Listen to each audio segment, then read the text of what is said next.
आपके घर में सबसे ज़्यादा किसकी चलती है, पापा की, मम्मी की या फिर आपकी? अच्छा, किचन पे किसका रूल है? क्या आप मम्मी के काम में कभी इंटरफेयर करते हो किचन में, या फिर पापा के काम में कभी आप इंटरफेयर करते हो, बाहर के कामों में या कोई और कामों में पापा के इंटरफेयर करते हो? अच्छा, अगर आपको 11th में कहीं बाहर भेजना होगा तो सिर्फ पापा डिसीजन लेंगे या फिर मम्मी पापा सब लोग बैठ के डिसीजन लेंगे? अच्छा ये बताओ, मान लो आप लोग कोई एक गेम खेल रहे हो, आप और आपके फ्रेंड्स मिलकर, है ना? तो क्या केवल एक ही व्यक्ति डिसाइड करता है क्या कि रूल्स क्या होंगे, या फिर सब आपस में मिलकर डिसाइड करते हैं? आप लोग सब आपस में करते हो, है ना? अच्छा, मान लो कि आपके कुछ फ्रेंड्स खेल रहे हैं और आपके साथ में आपके कुछ छोटे मोटे भाई बहन हैं, है ना? तो आप क्या करोगे? उनको बोलोगे तुम चुप बैठो, हम लोग डिसाइड करेंगे क्या रूल्स रहेंगे, है ना? क्यों? क्योंकि आपके पास डिसीजन लेने की पावर्स ज़्यादा हैं। किस बेसिस पर? कि आपकी एज उनसे ज़्यादा है। अब ये सब मैं आपको क्यों पूछ रही हूँ? क्योंकि आज जो हम चैप्टर स्टार्ट करने वाले हैं सिविक्स का, पावर शेयरिंग। अब तक 9th क्लास में हम लोगों ने पढ़ा था कि डेमोक्रेसी क्या है, हमने डेमोक्रेसी को समझने की कोशिश की।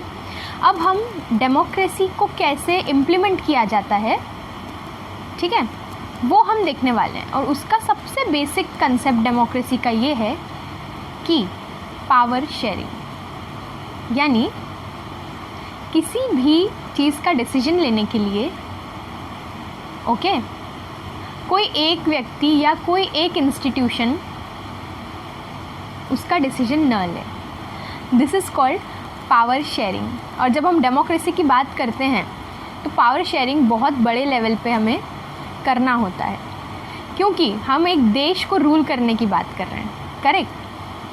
तो चलिए हम लोग देखते हैं। हम लोग इस चैप्टर में 2 क्वेश्चन से डील करेंगे। एक, why power sharing is important, और दूसरा, how is power sharing done. Okay,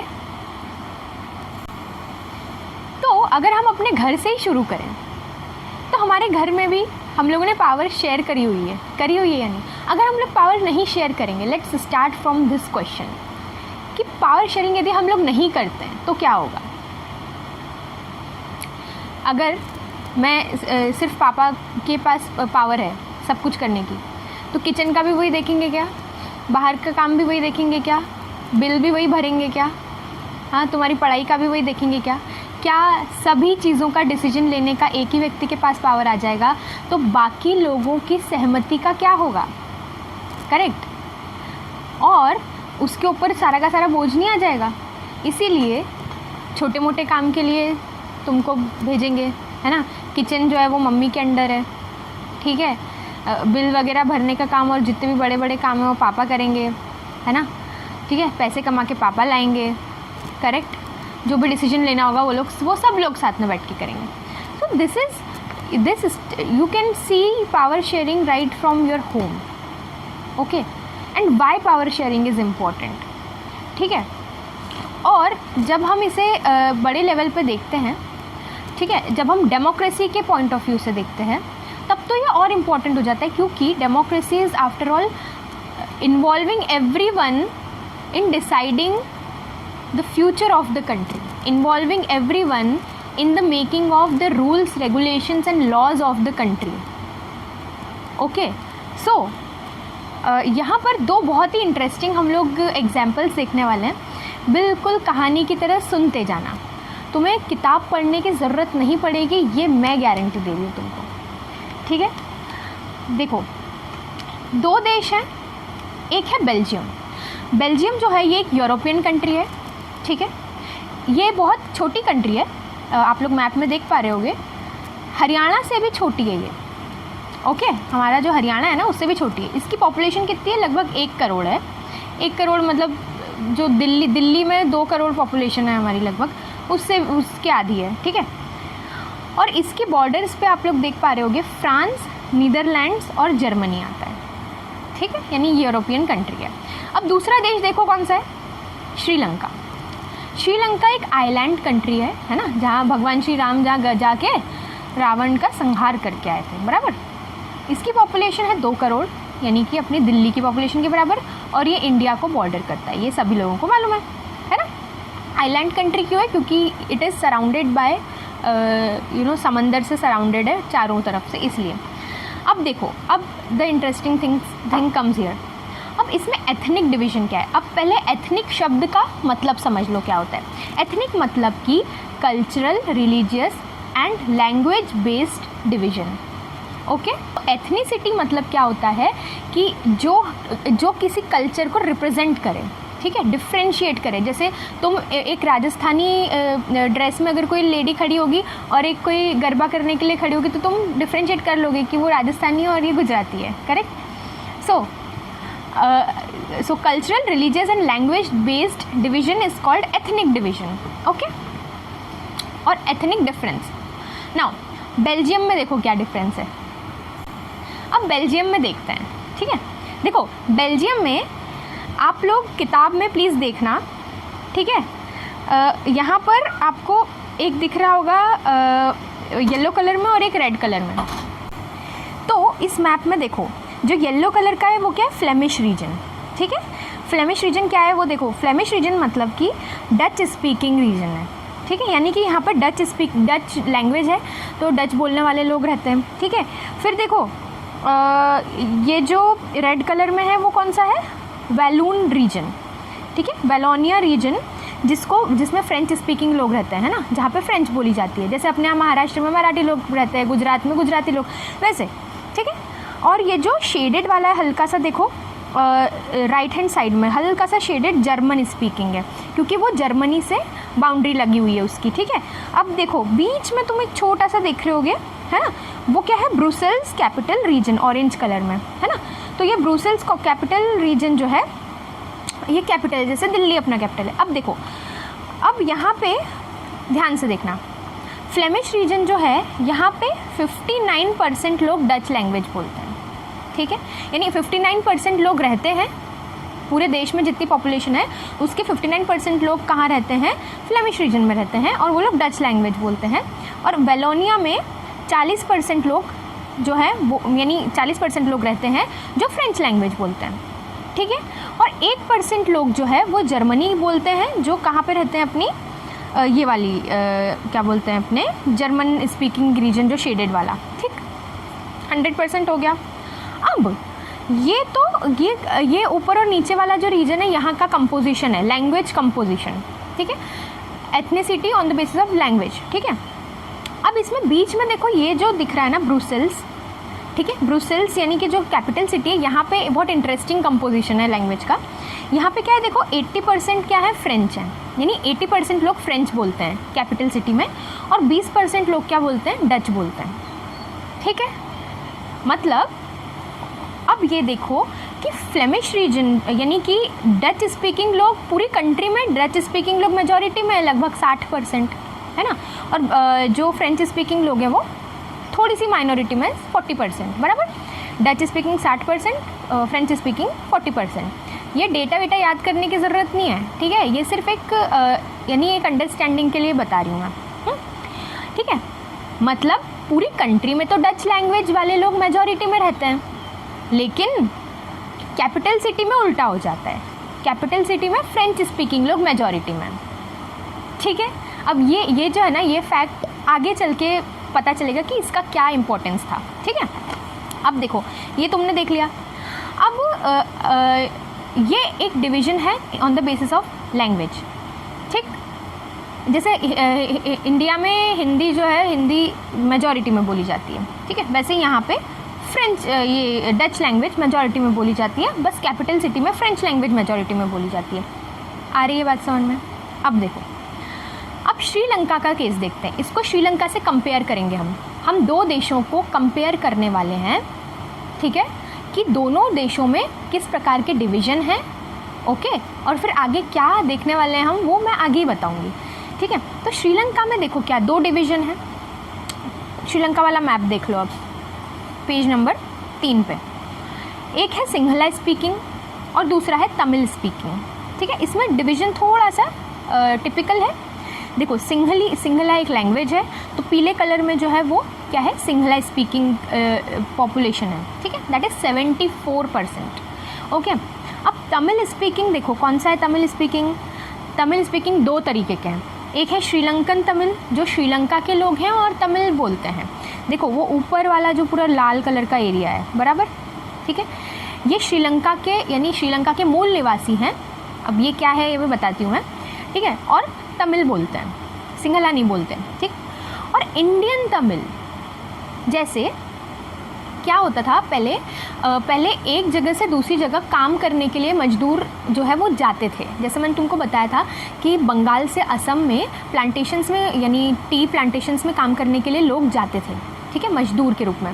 वैसे ही श्रीलंका में भी इंडिया से जो है वो लोग आए थे, बहुत सालों से आ रहे हैं, ठीक है, काम करने के लिए। जैसे इंडिया से साउथ अफ्रीका भी कई लोग गए, तो ऐसे एक जगह से दूसरी जगह जाते थे। तो श्रीलंका में भी आए, तो श्रीलंका में वो बस गए, फिर उनकी फैमिलीज़ यानी जनरेशन बाय जनरेशन बढ़ती गई, यानी उनकी जो जनसंख्या है वो बड़ी होगी, तो फिर यहाँ पे इंडियन तमिल्स की भी पॉपुलेशन जो है वो काफ़ी बढ़ गई। इसका एक सिमिलर एग्जांपल मैं देती हूँ। जैसे कि जो ब्रिटिशर्स आए थे हमारी कंट्री में, तो हमारी कंट्री में थोड़ा ना क्रिश्चियनिटी था, है ना, ब्रिटिशर्स आए उसके बाद क्रिश्चियनिटी आया, तो गोवा जो है वो पूरा क्रिश्चियन एरिया हो गया है ना। और जहाँ जितनी भी क्रिश्चियनिटी हमारे देश में फैली वो ब्रिटिशर्स के आने के बाद फैली। तो गोवा और जो ये अपना क्या नाम है यार, पौंडीचेरी, ठीक है, ये वाले जो एरियाज़ हैं यहाँ पे जो है क्रिश्चियंस आके बसे थे, तो क्रिश्चियनिटी यहाँ पे ज़्यादा है। सो सिमिलरली ये जहाँ पे इंडियन तमिल्स वाला एरिया दिख रहा है, यहाँ पे इंडियंस बसे हुए हैं जनरेशन से। तो इंडियन तमिल्स जो है वो 5% है और श्रीलंकन तमिल्स 13% है, ठीक है, 18% हो गया, ये हो गया 92%। अब क्रिश्चियंस जो हैं वो है 7%, जो कि सिंहला भी बोलते हैं तमिल भी बोलते हैं, 7% लोग क्रिश्चियंस हैं, ठीक है। तो यहाँ पे तुम दो तरीके का डिवीज़न देखोगे, एक तो on the basis of language that is Sinhala speaking और तमिल स्पीकिंग। तमिल में भी फिर दो डिवीज़न है, एक श्रीलंकन तमिल्स, इंडियन तमिल्स, ठीक है। अब ये श्रीलंकन और इंडियन में भी हिंदूज़ और मुस्लिम्स दोनों हैं, ठीक है, हिंदूज़ और मुस्लिम्स दोनों हैं, ठीक है। क्रिश्चियंस जो हैं 7% हैं, है ना, और वो क्रिश्चियंस में सिंहला भी बोलते हैं और तमिल भी बोलते हैं, ठीक है। अब ये तुमको एक डिवीज़न समझ में आ गया कि बेल्जियम में किस प्रकार का डिवीज़न है। बेल्जियम में no religious difference, only language difference, और श्रीलंका में थोड़ा सा रिलीजन बेस्ड डिफरेंस भी है, लेकिन मेजर लैंग्वेज डिफरेंस, ठीक है। यहाँ पे मेजॉरिटी जो है वो काफ़ी ज़्यादा है, ऑलमोस्ट 75%, 3/4 मेजॉरिटी सिंहला स्पीकिंग की है। अब इतना समझ में आ गया। अब what is the problem and how are we going to connect it with power sharing, ठीक है। जब भी कोई डिवीज़न आता है, मैंने तुमको बार बार बताया है कि जब भी differences are very beautiful, ethnic differences are beautiful. अगर इंडिया में Gujarati, Rajasthani, Bengali, Kashmiri, whatever, south Indian, ये अलग अलग कल्चर्स नहीं होते, अलग अलग लैंग्वेजेस नहीं होती, अलग अलग म्यूज़िक, अलग अलग डांस नहीं होते, तो कितना कलरलेस होता है India. But we are so colourful, अलग अलग फेस्टिवल्स, जस्ट इमेजिन दिस। तो डिफरेंसेस आर वेरी ब्यूटीफुल, लेकिन जब डिफरेंसेस जो हैं वो कॉन्फ्लिक्ट बन जाए, ठीक है, 6 is 6, 9 is 9, ठीक है, दिस इज़ द रियलिटी। लेकिन जब कॉन्फ्लिक्ट बन जाए कि नहीं भाई मेरे को तो 6 दिख रहा है और सामने वालों नहीं यार मेरे को तो 9 दिख रहा है भाई, यहाँ पे प्रॉब्लम आ जाती है, समझ रहे हो। तो what was the problem? The problem in Belgium and the problem in Sri Lanka, दोनों को हम लोग देखते हैं। तो पहली प्रॉब्लम बेल्जियम की, the minority French community was rich plus powerful. उल्टा हो गया यहाँ पे, ठीक है। जो फ्रेंच मैंने बताया था 40% है, माइनॉरिटी में थोड़ी सी, ठीक है। तो ये रिच है और पावरफुल है, ठीक। दूसरी बात, डच कम्युनिटी जो है it got economic developments and benefits much later, ठीक है। जो डच कम्युनिटी है इसको इकोनॉमिक डेवलपमेंट्स और बेनिफिट्स काफ़ी टाइम बाद मिले, ठीक है। देयरफॉर, तीसरी बात क्या है, therefore tension between the two communities increased. ठीक है, और ये टेंशन ज़्यादा कहाँ पे थी, ब्रुसेल्स में थी, यानी कि कैपिटल सिटी में। ठीक है, तो यहाँ पे डिफरेंस जो है वो क्या आ गया कि इकोनॉमिक डेवलपमेंट जो है वो माइनॉरिटी कम्युनिटी का ज़्यादा था, और जो डच जो कि मेजॉरिटी में थे, इनका इकोनॉमिक डेवलपमेंट काफ़ी टाइम बाद हुआ। तो इस वजह से इनके बीच में डिफरेंसेस थे और कॉन्फ्लिक्ट्स थे। ठीक है, अब देखते हैं हम लोग श्रीलंका में क्या प्रॉब्लम है। ओके, हमने डिवीज़न देखा, अब हम देखते हैं problem. So majority Sinhala community could take advantage of its high majority and force its will on the Tamils।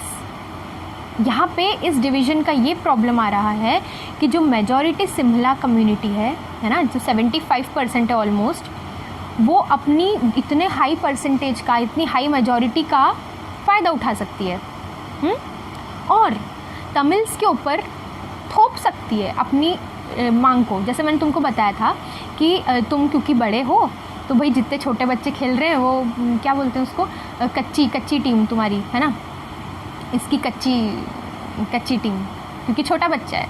ठीक है, सो उसको छोटा बच्चा समझ के थोपोगे उसके ऊपर रूल्स, है ना, तेको मानना ही पड़ेगा, नहीं तो हम खिलाएंगे नहीं तेको, है ना, ऐसे।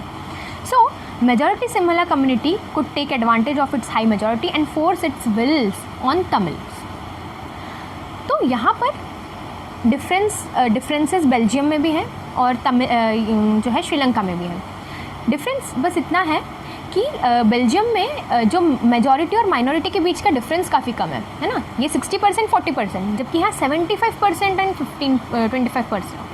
ठीक है, अब तुमको ये समझ में आ गया कि दोनों भी जगह पर जो है एक तरह का कॉन्फ्लिक्ट या एक डिफरेंस क्रिएट हो गया है, बेल्जियम में भी श्रीलंका में भी, दो कम्युनिटीज़ के बीच में। अब देखो, अब हम ये देखते हैं कि दोनों कंट्रीज़ ने किस तरीके से इस कॉन्फ्लिक्ट को सॉल्व किया। ठीक है, बहुत इंटरेस्टिंग आएगा। देखो श्रीलंका ने क्या किया, सबसे पहले ये देखते हैं। ठीक है, पहले हम श्रीलंका का देखते हैं, उसके बाद फिर बेल्जियम का देखेंगे। श्रीलंका ने मेजॉरिटेरियनिज्म को अपनाया। अब please pay attention to this point. अच्छा, और आखिरी में हम देखेंगे कि इंडिया से कैसे रिलेट करेंगे हम इसको। ठीक है, व्हाट इज़ मेजॉरिटेरियनिज्म, बड़ा ही कठिन शब्द लग रहा है ना, बोलने में भी बड़ी मुश्किल आ रही है। इसका मतलब है when the majority community rules a country in whatever way it wants, it does not give importance to the needs of the minority community, then it is called majoritarianism. यानी जब जो मेजॉरिटी कम्युनिटी हो वो छोटी community, अपनी कच्ची team को जो है बिल्कुल अनदेखा करे और पूरे देश के अंदर रूल्स सिर्फ अपने अनुसार बनाए, अपनी कम्युनिटी के हित में बना दे, तो उसको कहते हैं मेजॉरिटेरियनिज्म। ठीक है, अब देखो हुआ क्या था श्रीलंका में। श्रीलंका का अपना एक इतिहास है जैसे हमारा है। ठीक है, उसको वो भी जो है एक कॉलोनी थी अंग्रेज़ों की। ठीक है, तो आफ्टर इंडिपेंडेंस उसको मिला 1948 में, हमें 1947 में मिला था। After independence the government mades many such rules which were for Sinhala supremacy. जब उसको आज़ादी मिली उसके बाद जो सरकार बनी, जैसे हमारे यहाँ पे कांग्रेस आ गई थी, है ना, फिर उन्होंने क्या किया, एक कॉन्स्टिट्यूशन बनाया, है ना, 1950 में वो कॉन्स्टिट्यूशन बन के तैयार हो गया। फिर उस कॉन्स्टिट्यूशन के अनुसार पूरे देश को चलाया गया, बराबर है। यहाँ पे क्या हुआ कि उन्होंने भी अपना एक कॉन्स्टिट्यूशन यानी सेट ऑफ रूल्स, सो उन्होंने एक रूल्स बनाए विच वर फॉर सिंहला सुप्रीमेसी, यानी जो साफ बता रहे थे कि ये केवल सिंहला कम्युनिटी के यानी सिंहला बोलने वाले जो लोग हैं सिर्फ उनके हित के लिए बनाए गए हैं, सिर्फ उनके ही प्रॉफिट के लिए बनाए गए हैं। इसमें जो तमिल बोलने वाले लोग हैं उनको पूरी तरीके से अनदेखा किया गया है। ठीक है, क्यों? ताकि सिंहला स्पीकिंग लोगों को बड़ा दिखाया जा सके, उनको यानी majority, we are the majority and we are powerful, so we will suppress you. समझ गए? सो क्या क्या 3 पॉइंट्स थे वेरी इंपॉर्टेंट। फर्स्ट, क्या क्या उन्होंने रूल्स बनाए? They recognized means they declared Sinhala as the official language and disregarded Tamil. Disregarded मतलब रिस्पेक्ट न देना। पॉइंट टू बी नोटेड, यहाँ पे मैं इंडिया से कनेक्ट करूँगी। इंडिया में क्या कोई यानी एक राष्ट्रीय भाषा है क्या? राष्ट्रीय भाषा है क्या? इंडिया में हर एक जो कॉन्स्टिट्यूशन है ना, उसमें शेड्यूल्स हैं, जैसे चैप्टर्स होते हैं ना, वैसे शेड्यूल्स हैं। शेड्यूल 8th शेड्यूल में सारी की सारी जो मतलब किन किन भाषाओं को मान्यता है देश में, तुम नोट, जो तुम्हारा कोई भी नोट उठा लो, 10 का, 20 का, 100 का, उसमें सारी बहुत सारी भाषाओं में लिखा होगा, है ना। Why India does not have any national language, ठीक है, and India has given status, equal status to 21 languages, ठीक है, अलग अलग जो मोटी मोटी लैंग्वेज, क्योंकि हमारे यहाँ तो क्या हज़ारों बोलियाँ हैं, भाषाएं हैं, है ना, क्योंकि हर एक 50 किलोमीटर पे अपने यहाँ बोलियाँ चेंज हो जाती हैं, ठीक है। तो हमारे यहाँ पे किसी भी भाषा को किसी दूसरी भाषा से कम दर्जा नहीं है। यहाँ पे क्या किया देखो, in contrast to India, then compare, Sinhala को ऑफिशियल लैंग्वेज डिक्लेयर किया, ओके कोई बात नहीं, बट डिसरिगार्डेड तमिल को कोई स्टेटस नहीं दिया गया, ठीक है। दूसरी बात, preference for Sinhala students for university and government jobs,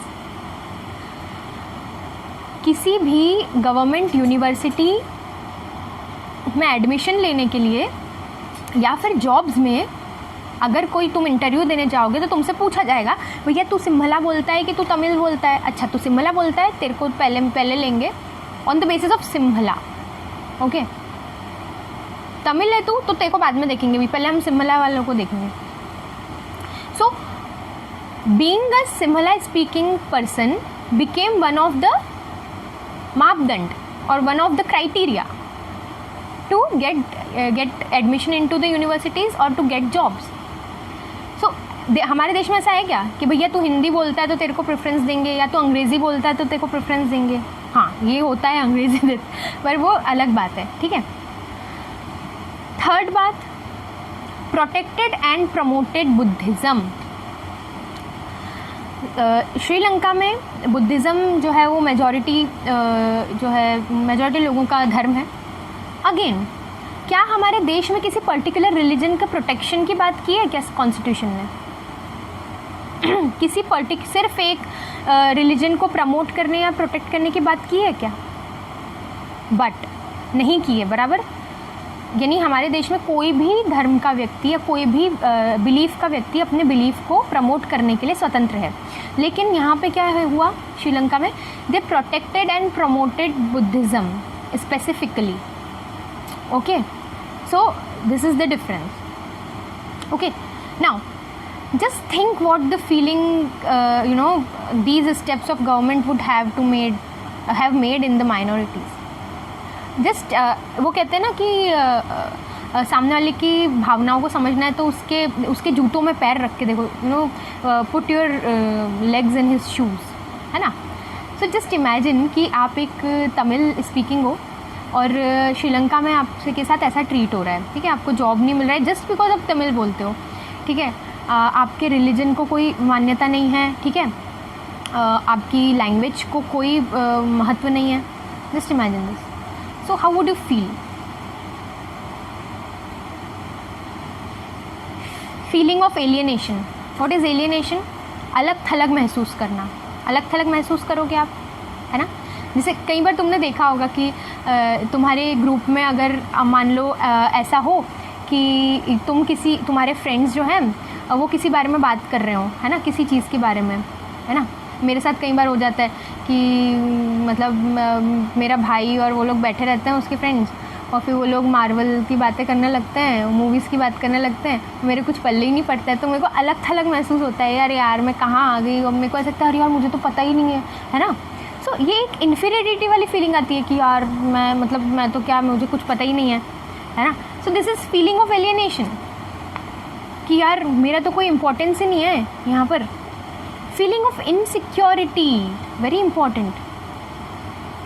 insecurity towards government means no government is thinking of us, the government is not thinking of us.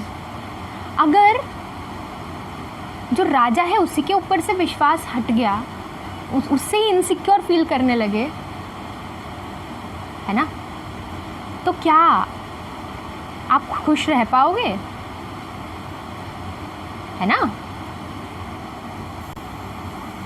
चौकीदार अगर जो है चौकीदार से ही हम डरने लगे तो चौकीदार कहीं से कहीं तक हम उससे सिक्योर फील कर पाएंगे। जो सिक्योरिटी तो वो दे रहा है हमें, सिक्योरिटी वाले से ही हम लोग सिक्योर नहीं फील कर रहे हैं, तो समझ लो ज़िंदगी कैसी हो जाएगी।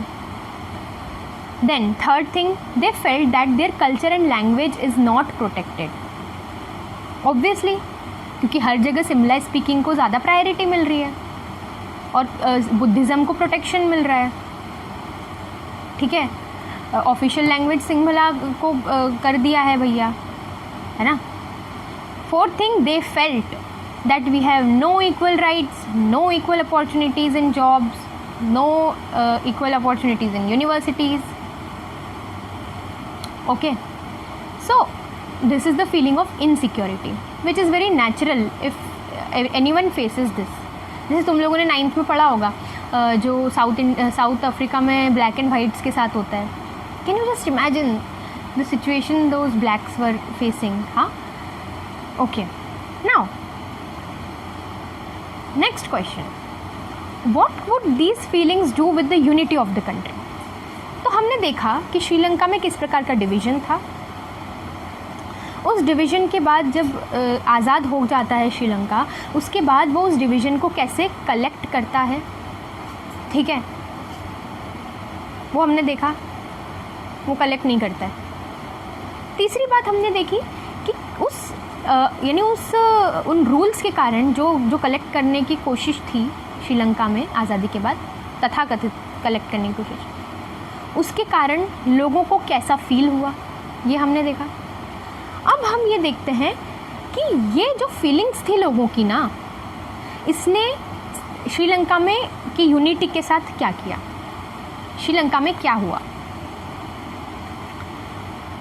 पहली बात, relation between both the communities became bad. भाई सरकार ने कुछ लोगों ने बैठ के ये नियम बनाए और भुगतेगा कौन, पूरा का पूरा देश भुगतेगा, बराबर है।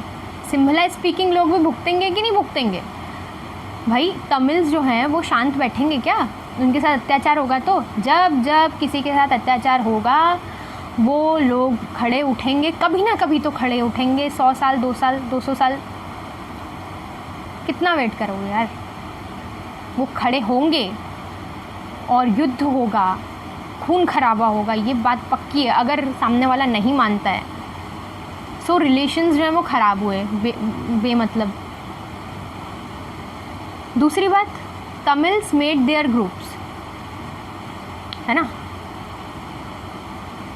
तमिल्स ने अपने ग्रुप्स बना लिए। मैंने क्या बोला, ये लोग खड़े होंगे। एंड स्ट्रगल्ड, किस चीज़ के लिए, पहला स्ट्रगल था reorganising Tamil as recognising Tamil as official language, Tamil को भी ऑफिशियल लैंग्वेज का दर्जा दिया जाए अलॉन्ग विथ सिम्हला। क्यों, क्योंकि दो ही लैंग्वेज है भैया, एक सिम्हला एक तमिल हैं। इंडिया ने तो सारी की सारी भाषाओं को दर्जा दे के रखा हुआ है, तुम 2 लैंग्वेज को नहीं दे सकते हो। दूसरी बात, equal opportunity in education and jobs, very natural भैया। हाँ, श्रीलंका में हम भी रह रहे हैं, तुम भी रह रहे हो, तो इसमें भाषा के बेसिस पे डिवाइड करने की क्या बात आ गई, वो भी एजुकेशन इंस्टीट्यूट्स में और जॉब्स में। क्या भाषा कोई क्राइटेरिया होता है क्या आपके स्किल्स का, भाषा कोई क्राइटेरिया नहीं होता। तीसरी चीज़, रीजनल ऑटोनॉमी, ये बात जो है ये थोड़ी सी खतरनाक हो गई। रीजनल ऑटोनॉमी मतलब क्या, इसकी मांग की इन लोगों ने। ऑटोनॉमी मतलब कि हमारा हो वो, बस केवल हमारा, जैसे मैंने तुमको सेपरेट इलेक्टोरेट बताया था। रीजनल ऑटोनॉमी यानी एक रीजन जो है वो केवल हमारा होना चाहिए, जैसे पाकिस्तान, ये रीजन केवल हमारा होना चाहिए, ठीक है। सो अलग राज्य की मांग करी, ठीक है। और demand for different state in east part, देखो वो जो मैप है ना, उसमें ईस्टर्न एरिया में देखो तुम, है ना, श्रीलंकन तमिल्स वाला पूरा एरिया है, वो वाला जो एरिया है वो हमको दे दो भैया, हमारा अलग राज्य बना दो तुम, ठीक है। लेकिन इनकी डिमांड्स को ऑब्वियसली फुलफ़िल नहीं किया गया, क्योंकि हम तो 75% है, ये क्या कर लेंगे 25%। इसका क्या नतीजा हुआ, इनकी डिमांड्स नहीं मांगी गई, इसका नतीजा क्या हुआ, इसका नतीजा हुआ a civil war. between the two communities. ये सिविल वॉर तो अमेरिका में हुई थी ना. So, a civil war between the two communities in which so many people were killed, economic crisis और disunity जो है वो हुई. मैंने मूवी भी देखी है. और शिनचैन ऐसे बकवास क्वेश्चन मत किया करो तुम, ठीक है. सो सिविल वॉर के कारण क्या होता है, लोग मरते हैं, खून खराबा होता है, इकोनॉमी बिखरेगी. मैंने तुमको हमेशा बताया है, वॉर जब जब होगी तो इकोनॉमी जो है वो धराशायी होगी. और डिसयूनिटी, ठीक है. तुमने सिम्हला और तमिल्स को बांट दिया. It was a beautiful difference but you made it a political difference and a national difference. You divided the nation on the basis of language. So, आखिरकार नुकसान तुम्हारा ही हुआ इकोनॉमिकली, ठीक है. लोग मरे, ठीक है. अब पूरा वॉर के अंदर इतना पैसा खर्च हो गया, पूरा वापस से रिकन्स्ट्रक्शन करना होगा. अगर पहले ही जो है तुमने इसको सुलझा लिया होता तो शांति से रह रहे होते. Correct. So this was the example of Sri Lanka. So how are you going to relate it with power sharing? That the Sinhala speaking people and the Tamil speaking people are equal, at least on the basis of humanity. So they have the equal right, they should have the equal right on the powers of government. Correct? Have the equal opportunities in jobs and universities. This is power sharing. Powers have to be shared between both the communities. Okay?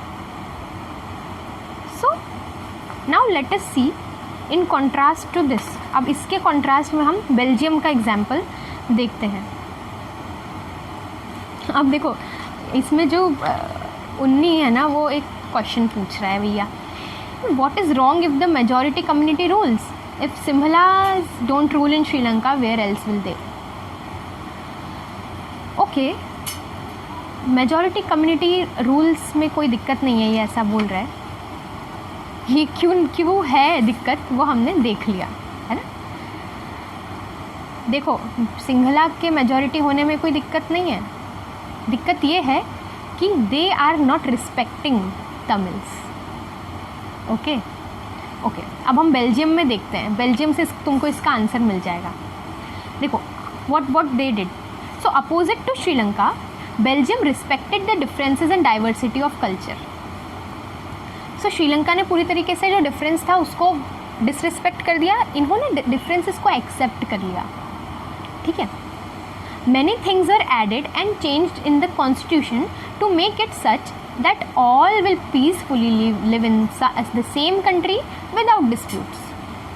देखो हमको Belgium के इतिहास को नहीं पढ़ना है, हमको सिर्फ ये समझना है कि उन्होंने अपने कॉन्स्टिट्यूशन में किस प्रकार के चेंजेस किए थे.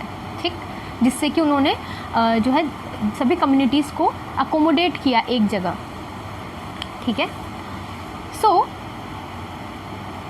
हम ऐसा क्या कर सकते हैं अपने कॉन्स्टिट्यूशन में कि जो डच स्पीकिंग लोग हैं वो भी संतुष्ट हो जाएं और जो फ्रेंच स्पीकिंग है वो भी संतुष्ट हो जाएं. सो बहुत ही इनोवेटिव इन्होंने एक काम किया. तुम देखो बहुत मज़ेदार है. ठीक है. तो जो मैंने स्टार्टिंग में तुमको इसके डिफरेंस यानी वो बताया था कि कैसे डिवाइडेड था, वो मैप पे देखना वापस से ज़रा. ठीक है. देखो look at the model that constitution gives. जो बेल्जियम का कॉन्स्टिट्यूशन है वो देखो ज़रा. पहला सेंट्रल गवर्नमेंट में कैसा है उनका देखो. ठीक है. सेंट्रल गवर्नमेंट में 50-50 रूल है. ठीक है.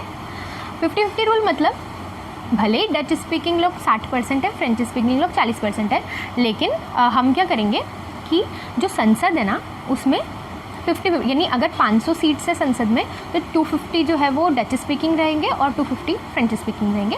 बहुत प्यारा सा रूल है, ठीक है। और जो है कोई भी लॉज में जो बनेगा उसके लिए जो है दोनों लिंग्विस्टिक ग्रुप, लिंग्विस्टिक मतलब लैंग्वेज बेस्ड ग्रुप जो है, दोनों भी लिंग्विस्टिक ग्रुप्स की सहमति से ही कोई भी रूल या कानून बनेगा, ठीक है। So no single community can make decisions alone. दोनों यानी डच और फ्रेंच स्पीकिंग जो कम्युनिटीज़ हैं उन दोनों के सहमति पे ही कोई भी रूल बनेगा। 50-50 बराबर। तो सेंट्रल गवर्नमेंट में 50-50 रूल। अब देखो दूसरा क्या है, many powers of the central government have been given to state governments of the 2 regions of the country. यानी कि सेंट्रल गवर्नमेंट जो है वो स्टेट गवर्नमेंट जो है वो सेंट्रल गवर्नमेंट से सबऑर्डिनेट नहीं है। सबऑर्डिनेट मतलब कम। जैसे इंडिया में जो सेंट्रल गवर्नमेंट है वो सबसे ज़्यादा पावरफुल है, उसके नीचे आता है स्टेट गवर्नमेंट, ठीक है। स्टेट गवर्नमेंट की पावर सेंट्रल गवर्नमेंट से बहुत कम है हमारी कंट्री में, जितने भी स्टेट गवर्नमेंट्स होंगे। लेकिन यहाँ पर थोड़ा सा अलग है बेल्जियम में, क्योंकि बेल्जियम बहुत छोटी कंट्री है, ये भी सोचना होगा हमें। हरियाणा कितना छोटा सा है हमारे देश में। सो यहाँ पर क्या है बेल्जियम में कि सेंट्रल और स्टेट को काफ़ी सारे ऐसी पावर्स हैं जो सेंट्रल और गवर्नमेंट और स्टेट गवर्नमेंट्स को इक्वल मिली हुई है बेल्जियम में, ठीक है। सो ठीक है। और कई सारी तो मतलब स्टेट के पास ज़्यादा पावर्स हैं, कुछ पावर्स। जैसे तुम देखो इंडिया में क्या है, डिफेंस की जो पावर्स हैं वो सारी सेंट्रल के पास है, ठीक है। स्टेट के is not having any defence powers. ये हम अभी शायद देखेंगे या तुमको 9th क्लास में था, आई डोंट नो, जो कॉन्करेंट लिस्ट और सेंट्रल लिस्ट, स्टेट लिस्ट, वो हम देखेंगे कौन सी पावर्स स्टेट के पास होती है, कौन से सेंट्रल के पास होती है। ओके, तो ये है सेकेंड पॉइंट। तीसरा पॉइंट ब्रुसेल्स। अब मैंने तुमको बताया था कि वैसे तो डच स्पीकिंग मेजॉरिटी है पूरी कंट्री में, लेकिन ब्रुसेल्स में फ्रेंच स्पीकिंग मेजॉरिटी है 80%, है ना। तो ब्रुसेल्स में एक सेपरेट गवर्नमेंट चलती है, ठीक है। यानी एक सेंट्रल गवर्नमेंट पूरे देश की चलती है, लेकिन ब्रुसेल्स में खुद की एक अलग ही गवर्नमेंट चलती है, ठीक है। वहाँ पे 50-50 रूल अलग बना हुआ है, ठीक है। और यहाँ पे 50-50 है, लेकिन यार अब सेंट्रल गवर्नमेंट में तो चलता है, क्योंकि वहाँ पे तो 60% जो है वो डच स्पीकिंग है और यहाँ पे फ्रेंच 40% है, तो ज़्यादा डिफरेंस नहीं है माइनॉरिटी मेजॉरिटी में। लेकिन ब्रुसेल्स में तो 80-20 है ना। तो यहाँ पे 50-50 रूल कैसे चलेगा? तो देखो कितनी क्लेवर बात है इसमें कि फ्रेंच जो है उन लोगों ने एक्सेप्ट कर लिया इस रूल को, ठीक है। यहाँ पे मेजॉरिटी में यानी कि क्योंकि मेजॉरिटी डच जो है ना, जो डच मेजॉरिटी में था, लेकिन फिर भी उन्होंने 50-50 एक्सेप्ट किया था ना सेंट्रल में, इसलिए फ्रेंच ने यहाँ पे 50-50 एक्सेप्ट कर लिया। समझ में आ रही है बात? ठीक है। नाउ तो वरना तो वो 80% बोलते कि भाई नहीं, हमारा 80% लोग हमारे होने चाहिए, बाकी 20% हमारे नहीं। क्यों? क्योंकि 60% होने के बावजूद डच ने एक्सेप्ट किया था सेंट्रल गवर्नमेंट में 50-50, इसलिए इन्होंने बोला चलो ठीक है, अपन भी अब एक्सेप्ट कर लेते हैं, ठीक है। नाउ तीसरी गवर्नमेंट टाइप ऑफ गवर्नमेंट इन्होंने बनाई, कम्युनिटी गवर्नमेंट, ठीक है। कम्युनिटी गवर्नमेंट एक अलग ही इन्होंने यानी गवर्नमेंट यानी इन्होंने जैसे अपने state government central government, state government, फिर पंचायत गांव के लेवल पे और शहरों के लेवल पे जो है म्यूनसिपैलिटीज़, ठीक है। वैसे ही यानी उस टाइप से नहीं, बट इन्होंने अलग ही गवर्नमेंट बनाई, ठीक है। अपनी स्टेट यानी जो है कैपिटल के अलग ही गवर्नमेंट, सेंट्रल की गवर्नमेंट और community government. So power regarding cultural, educational and language related issues were decided by this community government, ठीक है। सो this community government is elected by people belonging to one language community, Dutch, French and German speaking, no matter where they live, ठीक है। सो इस government को elect करने के लिए भी इलेक्शंस होते हैं, समझ रहे हो? जैसे हम लोग जो है राज्य के जो इलेक्शंस होते हैं उसके लिए भी वोट करते हैं, और सेंटर में जब प्रधानमंत्री का जब वोट होता है, वोटिंग होती है नेशनल लेवल पे, उसके लिए भी वोट करते हैं। दो टाइप के वोटिंग करते हैं। फिर हम म्यूनसिपैलिटीज़ के लिए जो लोकल लेवल की बॉडीज़ हैं उनके लिए भी वोट करते हैं, है ना। तो similarly they have central government, state government, ठीक है, यानी क्या बोलते हैं, कैपिटल गवर्नमेंट, और एक कम्युनिटी गवर्नमेंट भी है, इसके लिए भी इलेक्शंस होते हैं। सो community government is a unique concept for Belgium and they happily lived ever after. उसके बाद वो खुशी खुशी सब लोग रहने लगे। तो ये कहानी हो गई बेल्जियम की। सो ऐसा लग रहा होगा कि यार बेल्जियम का जो मॉडल है वो क्वाइट कॉम्प्लिकेटेड है, लेकिन इन अरेंजमेंट्स ने लोगों को आपस में खुशी खुशी रहने के लिए एक अच्छा सिस्टम प्रोवाइड किया, और ये सक्सेसफुल भी रहा, ठीक है। और जो जिस प्रकार से श्रीलंका में हमने देखा था सिविल वॉर हो गई थी, मार्वल वाला सिविल वॉर नहीं, ठीक, तो सिविल वॉर हो गई थी, है ना, वैसा यहाँ पर नहीं हुआ। इन लोगों ने कितना कुछ बचा लिया, अपने डिफरेंसेस को डिवीजन बनने में से बचा लिया, इन्होंने वॉर होने से बचा लिया, अपनी इकोनॉमी को बचा लिया, पीस से रह रहे हैं, और क्या चाहिए ज़िंदगी में, ठीक है। ओके ना, अब तुम खुद सोचो, एक तरफ श्रीलंका को रख दो और एक तरफ बेल्जियम को रख दो, ठीक है। ये इस तरीके से है कि दो बच्चे झगड़ रहे हैं, ठीक है, तो दो बच्चे ये झगड़ रहे हैं, दो बच्चे ये झगड़ रहे हैं, ठीक है। इन दोनों रोटी के लिए झगड़ रहे हैं, ठीक है, ये भी दोनों रोटी के लिए, ये भी दोनों रोटी के लिए, ठीक है। ये दोनों रोटी जो है उसका क्या करते हैं, ठीक है, ये बच्चा बोलता है कि यार मेरे को सिर्फ एक कौर चाहिए यार, सिर्फ एक कौर दे दे, बाकी तू खा लेना। तो ये बोलता है नहीं मैं तो पूरी खाऊंगा, ठीक है। तो इन दोनों के बीच में ऐसा झगड़ा चल रहा है, ये बोल रहा है नहीं मैं पूरी खाऊंगा, इस भूख तो इसको भी लगी, बोल रहा है बस एक कौर दे दे भाई, है ना, बाकी तू खा जाना, फिर भी नहीं मान रहा है। तो आखिरकार हुआ क्या, दोनों के बीच में झगड़ा हो गया, ठीक है, झगड़ा और खून खराबा, ठीक, और रोटी तो साइड में ही रह गई, ठीक है। इन दोनों का क्या हुआ, ये और ये, ठीक है, दोनों को भूख लगी हुई है, ठीक है, तो ये आपस में बातें करते हैं, ठीक है, कि अच्छा ठीक है तेरे को इतनी भूख लगी, कोई बात नहीं, मुझे इतनी भूख लगी है, मैं इतनी रोटी ले लेता हूँ, तू इतनी रोटी ले ले, कोई दिक्कत नहीं है। बस ये बोलते हैं ठीक है तू रोटी ज़्यादा ले रहा है ना, तो तू एक काम कर, अचार मुझे ज़रा ज़्यादा दे देना, मुझे अचार ज़्यादा पसंद है ना, ब्रुसेल्स वाली बात कर रही हूँ। सो ये अचार ज़्यादा ले लेता है, रोटी थोड़ी कम ही लेता है, ये रोटी थोड़ी ज़्यादा ले लेता है, अचार थोड़ा कम ले लेता है, दोनों तरफ से कॉम्प्रोमाइज़ हो जाते हैं और सॉल्व हो जाता है, रोटी भी खा लेते हैं, ठीक है। ये न तो रोटी खा पाए, ऊपर से झगड़े हुए, खून खराबा हुआ, ये खुशी खुशी, समझ गए, ठीक है।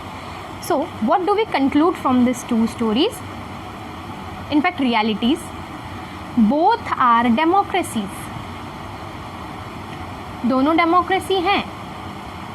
डेमोक्रेसी कैसे है, क्योंकि जो भी नियम कानून बना रहे हैं वो लोगों के चुने हुए लोग बना रहे हैं, ठीक, but they dealt with and they are both are free countries, they dealt with the power sharing in totally different ways. Power sharing को कैसे करना है हम लोगों को, वो बिल्कुल ही अलग तरीके से किया। तुम बेल्जियम को देखो, central government state government same powers, central government 50-50, Brussels also 50-50, दोनों, कम्युनिटी गवर्नमेंट एक अलग ही गवर्नमेंट बनी। So Belgium respected all communities and accordingly made the constitution, ठीक है।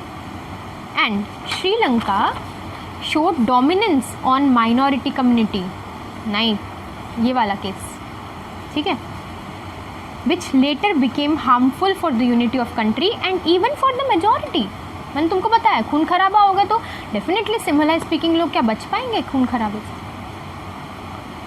whereas Belgium faced no such problem like wars and all those things। तो ये हो गया डिफरेंस। अब तुम्हें समझ में आ रहा है कि पावर शेयरिंग जो है वो क्यों इम्पॉर्टेंट है।